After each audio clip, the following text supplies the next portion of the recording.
Hey, in the last devotional, we were talking about how God moved on the heart of King Cyrus, and he did this to fulfill his promise to Israel. And he did this through the prophet Jeremiah, saying that 70 years they'd be in captivity. He'd allow them to come back to the land, and he would, just allow them to be his people once again. God is a God of mercy and grace. It's pretty amazing. Now we're going to jump into the end of chapter 2 and the beginning of chapter 3 and read the scriptures to you that are there that are pretty awesome. Listen to what's going on. When they arrived at the temple of the Lord in Jerusalem, some of the family leaders made voluntary offerings toward the rebuilding of God's temple on its original site. And each leader gave as much as he could.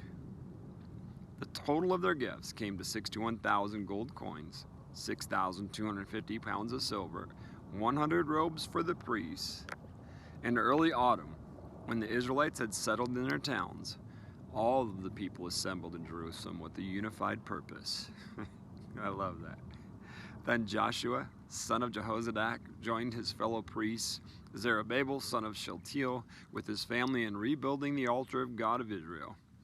They wanted to sacrifice burnt offerings on it, as instructed in the law of Moses, the man of God. Even though the people were afraid of the local residents, they rebuilt the altar at its old site.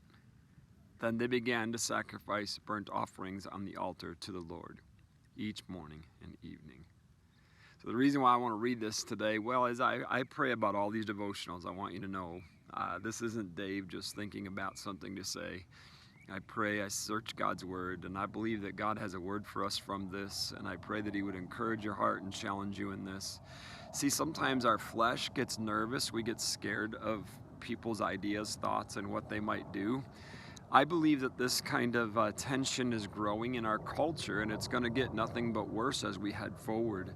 And so as you see these people coming back, and this is no longer like a godly nation. This is no longer where God is, recognized by all people. These people were coming back as a minority in a region, and as they did, they knew they were there to serve God, to build his temple and do what he said, but their flesh was nervous. But they did it anyway. So today, as we're living in a culture that is not okay with God, don't want you to use the name Jesus. Now, don't want you talking about your faith at work and situations in school and our culture today and how people say don't talk about politics and religion. Well, don't talk about politics, but you better talk about God.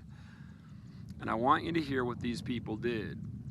They did it even though they were afraid. So it's called spiritual faith and boldness. And church, we need that more than ever today. Let's be a bold church in spite of our fears. God bless you.